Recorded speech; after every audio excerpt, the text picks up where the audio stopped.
On le surnommait Doudou et c'est avec ce diminutif qu'il restera.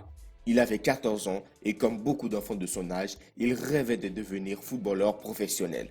Il avait fait le serment un soir en se couchant de rejoindre un grand club européen pour y faire une brillante carrière. Il voulait devenir riche et célèbre pour aider sa famille en difficulté. Ce rêve d'enfant perdu ne s'accomplira jamais. Originaire de Mbour, à 80 km au sud de Dakar au Sénégal, Doudou Faye était un jeune Sénégalais doué pour le foot. Élève en troisième, les premiers éléments de l'enquête disaient qu'il était déjà pensionnaire d'un centre de formation à Salé, une station balnéaire proche de la capitale. Cet institut a ouvert ses portes en 2003 sous l'impulsion de l'ancien joueur béninois Jimmy Adjovi Boko, Bernard Lama et Patrick Vieira pour former les meilleures pépites sénégalaises.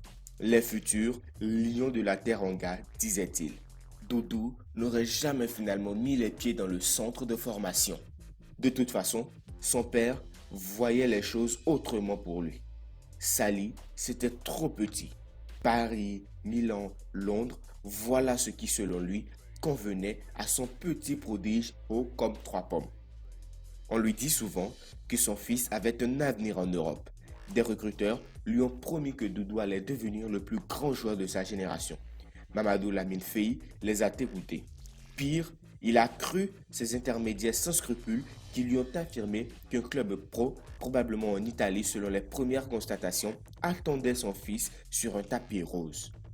Dans un pays au bord de l'implosion, ravagé par la crise économique et la désertion des touristes depuis la crise due au Covid-19, gagner de l'argent par tous les moyens est une aubaine, même si cette aubaine est parfois son propre fils.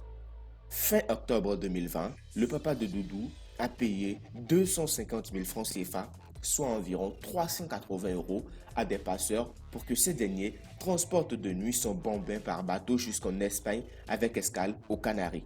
Chargé d'ici et là des exploitants de la misère et de les faire passer en France ou en Italie. Son épouse n'aura même pas été mise au courant de cette entreprise criminelle.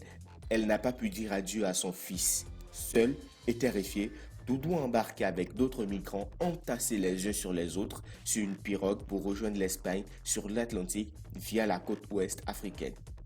Un voyage terrible et dangereux qu'empruntent depuis quelques semaines des milliers de Sénégalais et d'Africains dans l'espoir d'un avenir meilleur.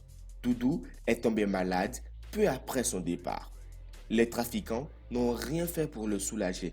Seuls ses rêves de football lui ont permis de tenir un peu, mais Doudou, trop affaibli, a fini par succomber. Les passeurs se sont débarrassés de lui en le jetant par-dessus bord. Les rares témoins ont juré aux autorités qu'à cet instant, le petit garçon était déjà mort. Cela est resté jusqu'aujourd'hui la version officielle. Il s'appelait Doudou, il avait 14 ans, son père l'a mis dans une pirogue en direction de l'Espagne pour, dit-il, lui donner une chance de réussir dans la vie. Il a offert la vie de Doudou au ventre de l'Atlantique qui n'en a fait qu'une gorgée comme ces milliers de nos jeunes hommes et femmes engloutis par la Grande Bleue, a écrit sur sa page Facebook le réalisateur sénégalais Maki Madiba Silla. Un message abondamment relayé sur le continent africain. Au Sénégal, la tragédie fait grand bruit.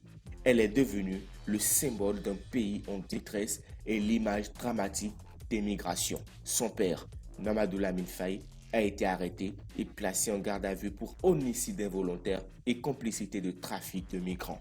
Dites-nous ce que vous en avez pensé dans les commentaires. N'hésitez pas à vous abonner, à liker, commenter et partager. Et sur ce les gars, ciao.